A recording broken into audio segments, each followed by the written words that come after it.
হড়বড়িয়ে স্টেশনে ঢুকল অবন্তিকা। তরুণের আজ কলকাতা থেকে জলপাইগুড়ি ফেরার কথা। কতদিন পর আবার দেখা হবে মনের মানুষটার সাথে। শুধু মোবাইলে কথা বলে কি আর মন ভরে? ট্রেনটার এই একটু আগেই স্টেশনে ঢোকার কথা, তেমনটাই জানিয়েছে তরুণ কাল মেসেজে। অবন্তিকা শাড়িতে নিজেকে সাজিয়েছে আজ, প্রিয়তমর মনের মতন। কিন্তু আজ সকাল থেকে একবারও ফোনে পাচ্ছে না অবন্তিকা তরুণকে। কখনো বলছে সুইচড অফ, তো কখনো বলছে নাম্বারটির অস্তিত্ব নেই।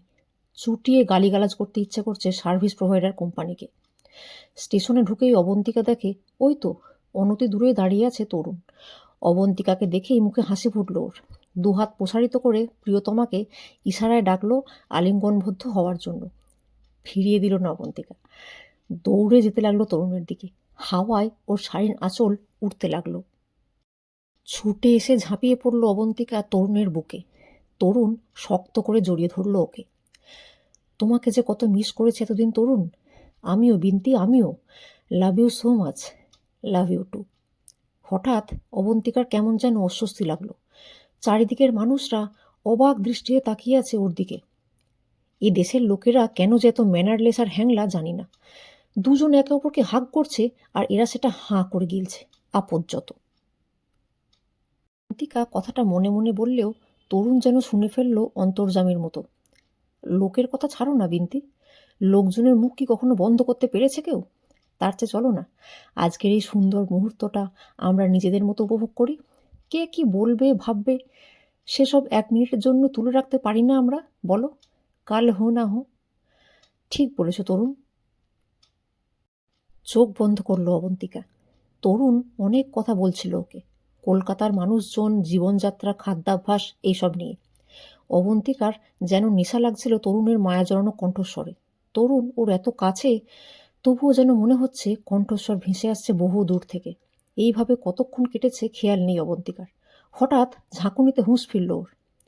এই বিন্তি, কি করছিস তুই চোখ বন্ধ করে? গাঁজা টাজা ফুঁকেছিস নাকি সকাল সকাল? ঝাঁঝালো নারী কণ্ঠে বিরক্ত অবন্তিকা চোখ মেলে দেখে সামনে দাঁড়িয়ে ওর বেস্ট ফ্রেন্ড সংগীতা। কিন্তু তরুণ কই? এই তো এতক্ষণ অবন্তিকাকে জড়িয়েছিল, কত কথা বলছিল। এক নিমেষে কর্পূরের মতো উবে গেল নাকি? পরক্ষণেই ওর মনে হলো তরুণ যা লাজুক, নিশ্চয়ই সংহিতাকে দূর থেকে আসতে থেকেই সরে গেছে। সব রাগ গিয়ে পড়ল সংহিতার উপর। সবসময় রং টাইমে এন্ট্রি নেওয়ার বাজে অভ্যেসটা আজও গেল না তোর, না? এই জন্যই তুই সিঙ্গেল, জানিস তো? আর জীবনের শেষ দিন পর্যন্ত সিঙ্গেলই থাকবি। বেরসিক কোথাকার। আমি আবার কি করলাম? কি আলফাল বকছিস তুই ভাই? হতচ্ছাড়া সেই আমাকে দিয়ে স্বীকার করাবেই। দাঁত কিরমির করে বলল অবন্তিকা। যখন কোনো কাপল পার্সোনাল টাইম স্পেন্ড করে তাদের যে ডিস্টার্ব করতে নেই এটাও জানিস না শয়তান? কাপল মানে? তরুণের কথা বলছিস? ও ফিরেছে নাকি? কই দেখলাম না তো। হ্যাঁ ফিরেছে, এতক্ষণ আমার সাথেই ছিল, কিন্তু শাকচুন্নিকে দেখেই সরে পড়েছে। অসভ্য মেয়ে, তুই আমাকে শাকচুন্নি বললি? হুম, যেটা সত্যি সেটাই বললাম। এই শোন না, তুই সত্যি বলছিস তরুণ সত্যিই আজ ফিরেছে? আরে বাবা হ্যাঁ, এই তো কত গল্প। সাথে কি বললাম তুই গাঁজা ফুঁকেছিস? বিশ্বাস কর আমি এখন স্টেশনে আসিনি, পাক্কা 15-20 মিনিট আগে এসেছি। তখন থেকে দেখছি তুই এখানে দাঁড়িয়ে আছিস দুহাত বাড়িয়ে, ঠিক যেন মনে হচ্ছে হাওয়াকে জড়িয়ে ধরে হাওয়ার সাথে কথা বলছিস। যা, ফালতু বকিস না। আমি জানতাম তুই এটাই বলবি, আর তাই তোর ওই অবস্থার ছবিও নিয়ে রেখেছি। এই দেখ। মোবাইলের গ্যালারি খুলে একটা ছবি দেখালো ও অবন্তিকাকে। ছবিটা দেখে ভীষণ অবাক হলো অবন্তিকা। তরুণ তবে আসেনি? সবটাই ওর কল্পনা, মনের ভুল? কিন্তু তরুণের কণ্ঠস্বর তো নিজের কানে শুনেছে। এতটা ভুল হলো ওর? হয় হয়, প্রেমে পড়লে এমনটা হয় সিনেমাতে দেখেছি বটে, কিন্তু বাস্তবেও যে হয় আপনাকে না দেখলে জানতেই পারতাম না। সত্যি ম্যাডাম, আপনাকে খুঁড়ে খুঁড়ে নমস্কার। কিন্তু তরুণ সত্যিই এসেছিল? ধ্যাত গাঁজাখোর, কেউ আসেনি। ও এলে কি ছবিতে ধরা পড়তো না? তোর হবু বর কি ইনভিজিবল? অন্যমনস্ক অবন্তিকাকে একরকম টানতে টানতে স্টেশন থেকে নিয়ে এলো সংহিতা। ও বাড়ি ফিরতেই ওর মা বাবা ব্যস্ত হয়ে পড়লেন। এত সকাল সকাল কোথায় গিয়েছিলি বিন্তি? কোথায় আবার কাকিমা? যার সাথে সামনের মাসে ওনার বিয়ে, তেনার সাথে দেখা করতে। তরুণ মুখ চাওয়াচাই করলেন অবন্তিকার মা বাবা। হুম, সেই ভদ্রলোক। তিনি সত্যি সত্যি আসেননি, উনি তেনাকে ইমাজিন সংহিতা কথা শেষ করার আগেই ওর কোমরে কনুইয়ের গুঁতো মারল অবন্তিকা। আউচ! কি হলো সংহিতা, কি বলছিলে যেন? কিছু না কাকিমা, আমি তো এটাই বলতে এলাম, 1 মাসটা বড্ড বেশি দেরি হয়ে যাচ্ছে কাকিমা। পারলে কালকের মধ্যেই তোমার মেয়ের বিয়ের ব্যবস্থা করো, আমি যাই। সংহিতা কোনো রকমে পালিয়ে বাঁচল।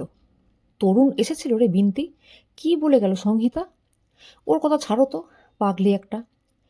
কিন্তু ওর তো আজকেই ফেরার কথা। কিন্তু ট্রেন এখনো আসেনি স্টেশনে।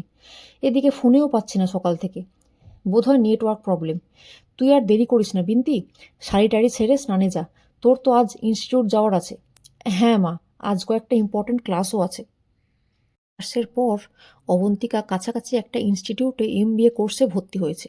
আইটি সেক্টরে যোগ দেওয়ার ইচ্ছা প্রবল ওর।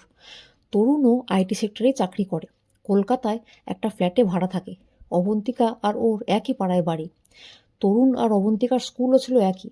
সেখান থেকেই মনের দেওয়া নেওয়া শুরু দুজনের। সেই সম্পর্ক এবার পরিণতির দিকে এগোচ্ছে ক্রমশ। সামনের মাসেই ওদের বিয়ে। অবন্তিকার MBA কোর্স শেষ হতে আর বেশি বাকি নেই। এই সপ্তাহের পরের সপ্তাহে ফাইনাল এক্সাম। সারাদিন তরুণকে ফোনে পেল নাও। ইনস্টিটিউটে অবন্তিকার ক্লাসমেটরা সবাই গুজুর গুজুর ফুসুর ফুসুর করছে, কিন্তু ওকে দেখেই সবাই চুপ করে যাচ্ছে। ওদের এহেন ব্যবহারে অবাক অবন্তিকা প্রশ্নও করেছে ওদের, কিন্তু কেউ উত্তর দেয়নি। কেউ নীরব থেকেছে, কেউ বা কই তেমন কিছু না তো টাইপের দায় সারা উত্তর দিয়ে সরে পড়েছে। বাড়ি ফিরে ও অবাক। মা বাবা কেমন যেন থম মেরে আছে। সংহিতা এসেছে। প্রাণোচ্ছল মেয়েটাও কেমন যেন মুচড়ে পড়েছে। অবন্তিকাকে দেখেও যেন দেখল না কেউ। অদ্ভুত লাগছে অবন্তিকার। প্রিয় পাঠক পাঠিকা, কাহিনীর প্রথম পর্ব এখানেই সমাপ্ত হলো। পরবর্তী পর্ব পড়ার জন্য জুড়ে থাকুন এই চ্যানেলের সাথে, অর্থাৎ সাবস্ক্রাইব করে বেল আইকনটি প্রেস করে রাখুন। ধন্যবাদ।